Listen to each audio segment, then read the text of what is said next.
Ebu Hureyre radıyallahu anh'tan rivayetle Resulullah sallallahu aleyhi ve sellem anlatıyor. Allah'ın kabul ettiği 3 müstecap dua vardır. Bunların icabete mazhariyetleri hususunda hiçbir şüphe yoktur. Mazlumun duası, misafirin duası, babanın evladına duası. Hadisin şarihleri bu duaların hem dua hem de beddua anlamına geldiği kanaatindeler. Buna göre misafirin kendisine iyilik edenlere yaptığı dua gibi, kötülük edenlere yaptığı bedduası da makbuldür.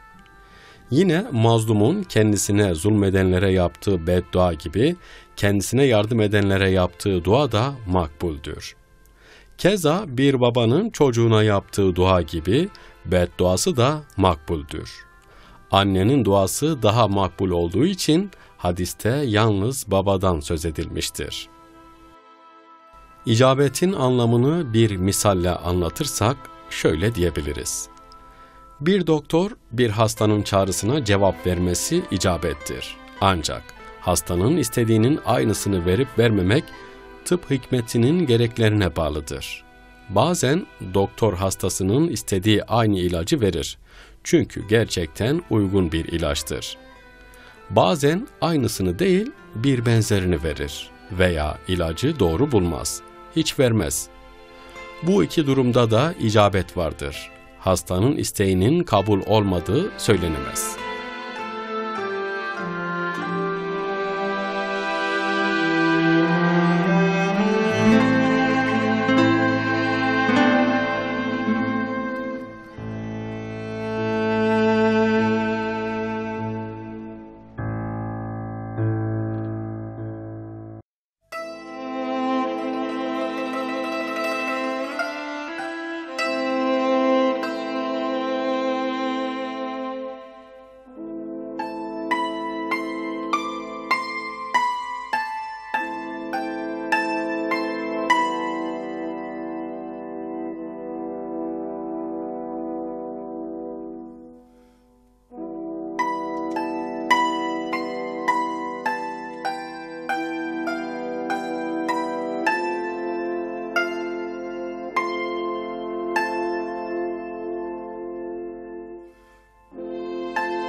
Hadiste geçen müstecap dua da Allah'ın hikmetinin öngördüğü şekilde cereyan edecektir.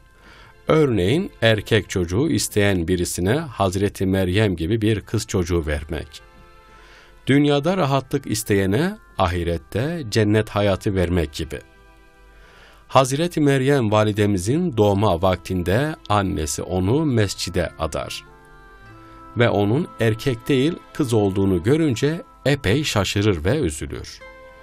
Alimlerimiz bu durumu misal getirerek derler ki, Allah yaptığımız dualara muhakkak cevap verir. Bazen daha farklı ve daha güzel bir surette kabul eder. Allah, Hazreti Meryem'in annesi Hanne'nin duasına cevap vermedi denilmemeli. Aksine daha güzel bir surette cevap verdi denilmelidir. Bazen de dünyada verilmez, fakat cennette daha ulvi ve daha güzel şekilde verilir. Demek ki bu 3 kişinin duasına mutlaka icabet vardır. Fakat bunun yansıması farklı şekillerde olabilir. Ya aynıyla verilir ya da daha hayırlısıyla. Ya dünyada verilir ya da ahirette.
Mazlum, yolcu ve ana babadan ibaret 3 sınıf kimselerin herhangi birine iyilik ve yardım edildiği zaman, bunların karşılık olarak edecekleri hayır dua Allah katında makbul olduğu gibi, bunlara yapılacak eziyet ve fenalık karşılığında edecekleri beddua da makbuldür. Allah, lehte ve aleyhte edecekleri duaları kabul buyurur. Çünkü bunların duaları duygulu bir kalbin ilticası ile olur. Ana babanın evlatları lehine ve aleyhine duaları da aynıdır. Her ikisi de makbul dua olurlar. Böylece evlat rızalarını almaya çalışır, nefret vezinlerini kazanmaktan sakınır. Mazlum, insanların haksızlık ettiği, sefil bıraktığı, yardımlarından ta manen mahrum kaldığı kimsedir. Böyle insanların yardımından büsbütün ümidini kesen kimse, Allah'a tam bir ihlas ile yönelir ve ona iltica ederek duada bulunur. Duası da makbul olur. Mazlumun bedduasından sakınmalıdır.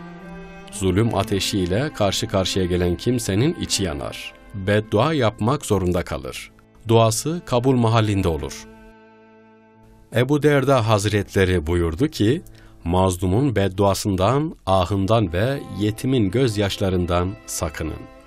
Çünkü insanlar rahat uykudayken onlar dert, sıkıntı, üzüntü içindeler. Bir Müslümanın kafir olması için dua edenin kendisi kafir olur. Zalimden başkasına beddua etmek haramdır. Zalime zulmü kadar beddua etmek caiz olur. Caiz olan bir şeyin miktarı özrün miktarı kadar olur. Zalime de beddua etmemek, sabır etmek ve hatta affetmek daha iyidir.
Çok önceleri Horasan ilinin çok adil bir valisi vardı. Adı Abdullah bin Tahir. Bu valinin jandarmaları bir gün birkaç hırsız yakalamış. Valiye bildirmişlerdi. Getirilirken hırsızlardan birisi kaçtı. Hadisenin olduğu sırada Hir adlı bir demirci de Nişabur'a gitmişti. Bir zaman sonra evine dönerken yolu Horasan'dan geçiyordu. Kaçan hırsız olduğunu zannederek yakaladılar bunu. Diğer hırsızlarla valinin huzuruna çıkardılar. Vali, "Hepsini hapsedin," dedi.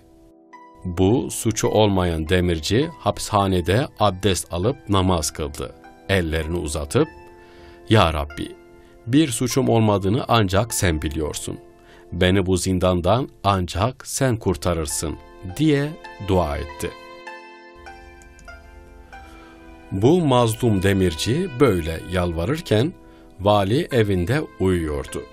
Uyurken 4 kuvvetli kimsenin gelip tahtını ters çevirecekleri zaman uyandı uykudan.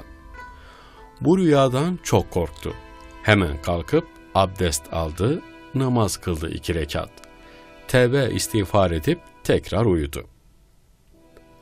Tekrar o 4 kimsenin tahtını yıkmak üzere olduğunu gördü ve uyandı.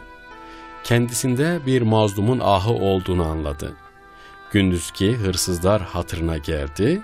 Acaba içlerinde suçsuz olanlar mı var?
Vali hemen hapishane müdürünü çağırtıp sordu.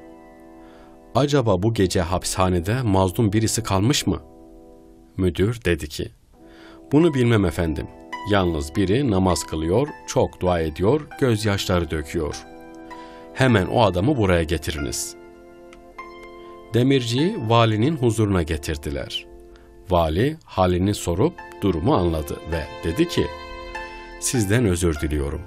Hakkını helal et ve şu 1000 gümüş hediyemi kabul et. Ayrıca herhangi bir arzun olunca bana gel. Demirci cevaben ne dedi biliyor musunuz?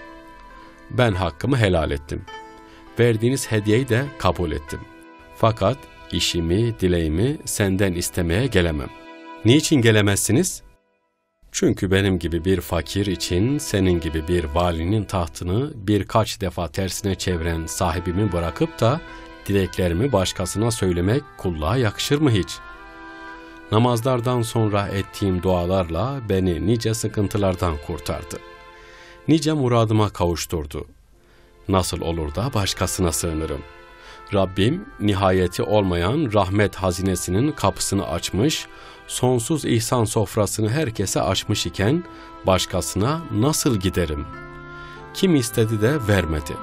Kim geldi de boş döndü. İstemesini bilmezsen alamazsın. Huzuruna edeple çıkmazsan rahmetine kavuşamazsın.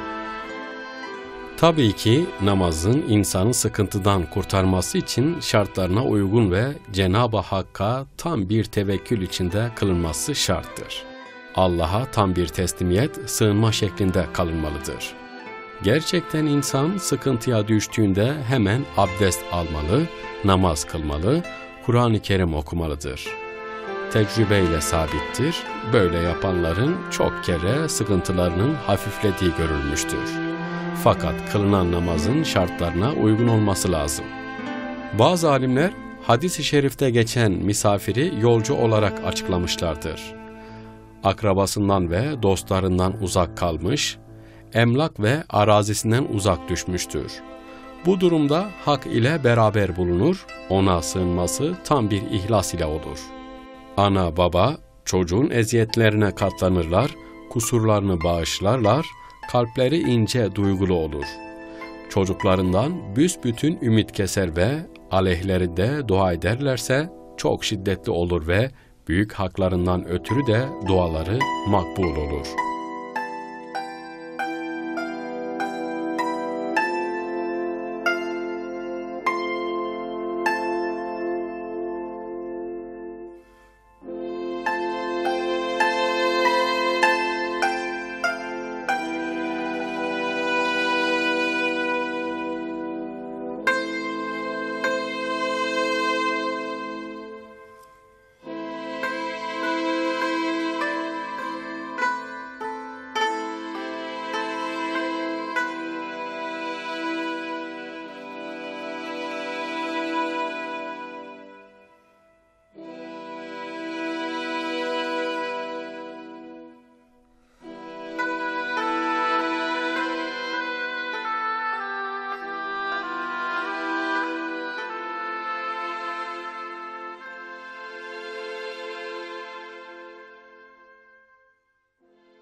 Ebu Hureyre radıyallahu anh'tan rivayetle Resulullah sallallahu aleyhi ve sellem anlatıyor. Allah'ın kabul ettiği 3 müstecap dua vardır. Bunların icabete mazhariyetleri hususunda hiçbir şüphe yoktur. Mazlumun duası, misafirin duası, babanın evladına duası.